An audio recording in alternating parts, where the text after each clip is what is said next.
어제 우리가 이미 살펴보았던 것처럼 이 사도 바울은 그리스도의 부활은 실제이며 그 부활을 믿는 신앙을 가져야 된다, 그것을 권고하고 있습니다. 오늘은 그렇다면 부활의 성격은 어떠한가, 그것을 이야기하고 있습니다. 사실 당시 고린도 교회는 부활을 믿지 않는 성도들이 있었습니다. 그들은 사람이 죽으면 바로 부패하는데 어떻게 부패한 그 썩어진 몸이 다시 살아날 수 있는가, 그것을 의심하기도 했고, 또 어떤 이들은 사도 바울의 말처럼 부활을 한다 할지라도 인간의 몸은 결국 썩어질 죽음을 향하지 않겠는가, 그런 마음을 품고 있었습니다. 그래서 오늘 사도 바울이 죽은 자들이 다시 살아날 때 어떠한 몸으로 오게 되는가, 그 부활의 성격을 설명해 줄 필요가 있었던 것입니다. 사도 바울은 부활에 대한 교리를 씨 뿌리는 그것을 예를 들어서 말하고 있습니다. 땅에 씨앗을 뿌린다고 하는 것은 땅에 심기면 그 씨앗이 땅에 죽는 것과 같은 것인데, 나중에 비로소 다시 살아날 때 그 씨앗의 미래적인 형체가 드러난다고 하는 겁니다. 근데 그 형체가 결국 뭐냐? 하나님이 각 종자에 따라 그 뜻대로 주시는 그런 모습이다. 그래서 모든 육체의 형체가 다르다, 이렇게 말하면서 부활도 이와 같다, 그렇게 설명하고 있는 겁니다. 그래서 썩을 것으로 심고 썩지 아니할 것으로 다시 살고, 욕된 것으로 욕된 것으로 하고 욕된 것이 아니한 것으로 걷고, 또 영광스러운 거 다시 살아나고, 약한 것으로 심고, 그리고 강한 것으로 다시 살아나고, 육의 몸으로 심고 신령한 몸으로 다시 살아나는 그것을 이야기하고 있습니다.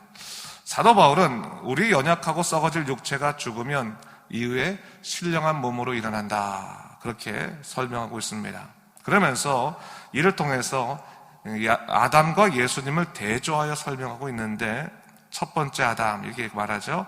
생명이 되었지만 마지막 아담, 즉 예수 그리스도는 살려주는 영이 되었다. 첫 번째 아담은 신령한 사람이 아니고 육의 사람이었지만 예수 그리스도는 신령한 사람이다. 첫 번째 아담은 땅에서 나서 흙에 속한 자가 되었지만 예수님은 하늘에 속한 자다. 그래서 첫 번째 아담이 흙에 속한 자의 형상을 입었지만 예수님은 하늘에 속한 자의 형상을 입었다. 그렇게 지금 오늘 본문에서 얘기하고 있어요.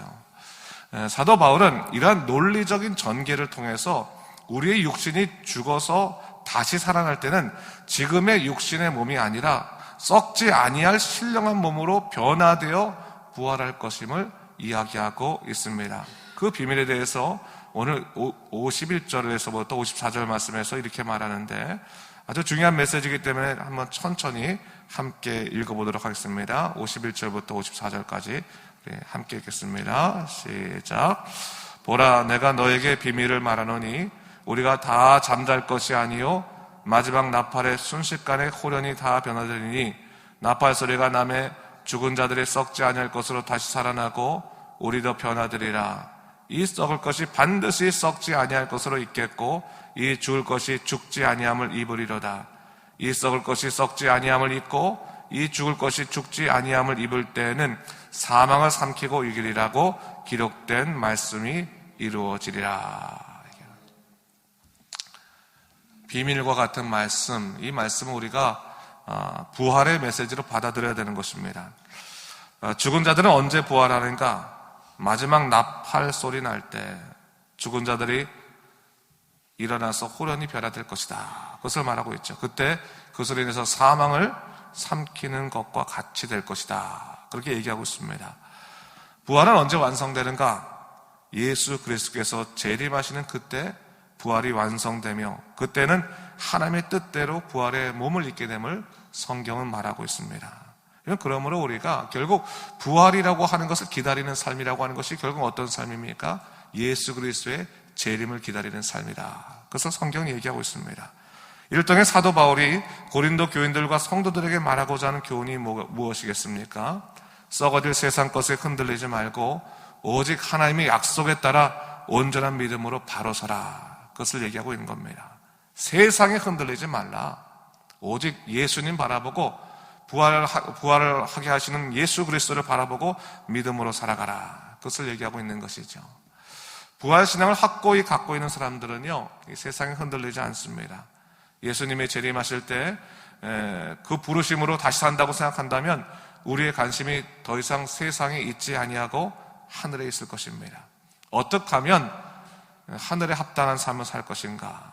어떻게 하면 예수 그리스도의 뜻에 합당한 삶을 살 것인가? 그것을 생각할 수밖에 없게 될 것입니다. 그래서 57절에서 58절까지 사도 바울은 이렇게 말합니다. 제가 읽어보겠습니다.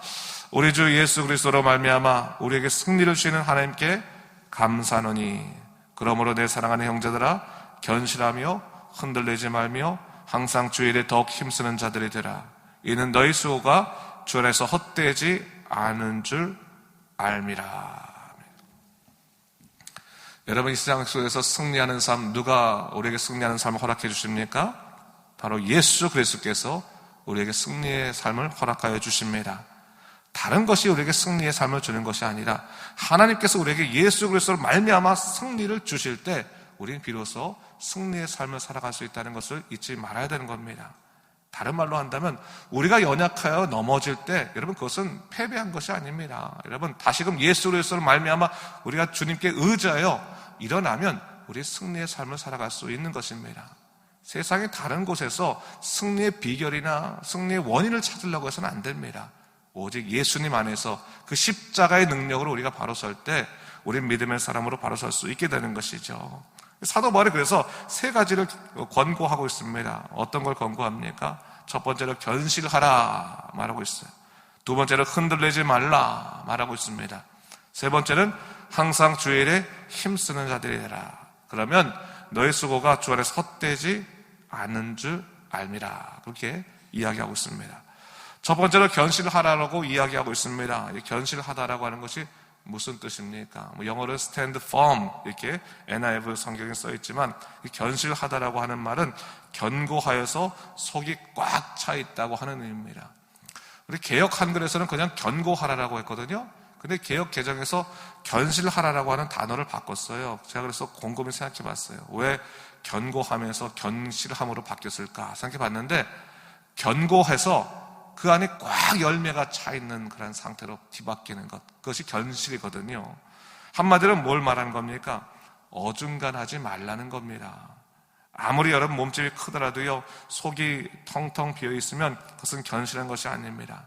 크기가 중요한 것이 아니라 빈틈이 없는 것이 견실한 것입니다. 신앙도 마찬가지죠. 위기 속에서 빛나는 신앙은 그 크기가 중요한 것이 아니라 빈틈이 없이 견실한 신앙이 참으로 중요한 겁니다. 누가 스펀지가 아무리 크다 그래도 견실하다고 하겠습니까? 빈틈이 많은 나무를 누가 견실한 나무라 하겠습니까? 빈틈이 없어서 속이 꽉 차 있어서 다른 어떤 이물질도 들어가지 못하도록 그렇게 튼튼하게 차단되어 있을 때 그것이 바로 견실한 것입니다. 빈틈 없는 믿음도 마찬가지입니다. 빈틈 없는 믿음, 그냥 믿음이 있다고 하면서 조금만 세상적으로 무슨 일이 있으면 그냥 송송 그냥 우리 믿음 가운데 파고 들어가지고 그래 넘어지는 것은 견실한 믿음이 아니죠. 견실한 믿음은 무엇입니까? 부활의 확신이 있어서 또한 말씀에 대한 확신이 있어서 어떠한 세상 일에도 불구하고 우리가 주님 의지하며 하늘의 소망 품고 살아가는 것이 바로 견실한 믿음을 갖고 사는 것입니다. 그럴 때 여러분 우리가 견실한 믿음을 온전히 가질 때 우리는 비로소 우리 자기를 부정하고 온전히 하나님만 우리가 의지하고 살아갈 수 있게 되는 것입니다. 릭 워렌이라고 하는 목사님이 목적이 이끄는 삶이라는 책을 썼는데 그 책에서 이런 말을 했습니다. 온전한 위임이라는 말을 하면서 하나님께 우리가 온전한 위임을 해야지만 믿음으로 바로 살 수 있는 것이, 이 온전한 위임은 뭐냐? 온전한 항복이다. 하나님께 다 항복하는 것이다. 나를 더 이상 주장하지 아니고 내 삶을 온전히 주님께 맡길 때 우리는 세상을 이기는 힘을 갖게 된다. 그런 얘기를 했습니다. 토저라고 하는 신학자도 이런 얘기를 했어요. 많은 사람들이 아직도 불안한 마음으로 살아가고 있고 아직도 인생의 의미를 찾고 있으며 아직도 앞으로 나아가지 못하는 이유는 그들이 아직 스스로를 완전히 버리지 못했기 때문이다. 우리는 아직도 우리 자신을 상대로 명령을 하고 있고 우리 안에서 하나님이 하시는 일을 간섭하려고 하고 있다. 그렇게 얘기를 했어요. 여러분 견실한 믿음 갖는다고 하는 것은 결국 뭡니까? 우리가 하나님께 온전히 내어 맡기고 세상의 어떤 것에도 흔들리지 않도록 예수 그리스도께 온전히 우리 자신을 내어 맡기고 드릴 수 있는 삶, 그것이 견실한 믿음의 삶이라는 것을 잊지 말아야 됩니다. 두 번째로 흔들리지 말라라고 말하고 있습니다. 흔들리지 말라고 하는 것이 뭘까? 제가 생각해 봤어요. 견실하다고 하는 것이 어찌 보면 내적인 그런 견고함이라고 본다면 흔들리지 않냐는 것은 외적인 문제가 아닐까, 그런 생각을 해봅니다. 내적으로는 우리가 하나님을 향한 온전한 항복과 위임으로 빈틈을 없애야 되는 것이지만 외적으로는 수많은 문제와 공격에 대해서 맞서는 강인함이 필요하다고 하는 것입니다. 여러분, 믿는 사람들은 세상의 공격들에 대해서 너무 이상하게 생각하면 안 됩니다. 예수 믿는 사람들은 당연히 세상의 공격이 있는 겁니다. 그럴 때 예수 그리스도 십자가에 의지하여 강하게 맞서기 바랍니다. 흔들리지 않고 맞설 때 우리는 참고 또 인내할 때 믿음의 사람으로 바로 설 수 있게 되는 것입니다. 마지막으로 뭘 얘기하고 있습니까? 부활신앙에 있어서 주의 일에 힘쓰는 자가 되라고 말하고 있습니다. 아주 현실적인 방법을 얘기하고 있는데, 주의 일에 힘쓰면 하나님의 사람으로 든든해진다, 견고해진다라고 말하는 것이거든요. 그럼 주의 일이 뭐겠습니까? 단순히 교회 일이 주의 일을 얘기하겠습니까? 주의 일이라고 하는 것은 주님이 흡족해 하시는 모든 일을 말하는 겁니다. 염려하지 말고 기도하는 것, 여러분 그거 주의 일입니까? 내 일입니까? 주의 일입니다. 쓰러지지 않고 인내하는 것, 이것도 주의 일입니다. 무엇보다도 세상의 지혜보다 하나님의 말씀을 더 소중히 여기는 것, 주의 일입니다. 찬송으로 주님을 찬미하는 것, 다 주의 일입니다. 하나님을 생각하며 하는 그 모든 일이 다 주님의 일일진데, 주의 일을 행하는 자마다 어떠한 일이 있습니까? 견고하여서 쓰러지지 아니하고 그 수고가 헛되지 않는다라고 성경은 이야기하고 있습니다. 여러분, 하나님의 일을 꿈꾸십시오.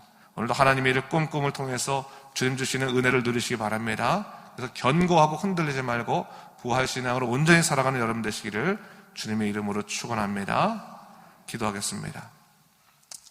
주 하나님 아버지, 참으로 감사합니다. 이 아침에 우리가 말씀을 통해서 다시 한번 우리가 견실한 삶, 흔들리지 않는 삶, 정말 하나님께서 원하시는 부활신앙으로 주의 일에 힘쓰는 삶을 살기 원합니다. 주여, 성령으로 충만케 하여 주시고 우리가 믿음 가운데서 오늘도 하나님의 뜻을 따라 살아갈 수 있도록 주여 우리를 이끌어 주시옵소서. 오직 예수 그리스도만 우리의 소망 되시니 주여 예수님의 소망 붙들고 살아가는 믿음의 삶들로 인도하여 주시옵소서. 감사드리며 이 모든 말씀 예수님 이름으로 기도드립니다. 아멘.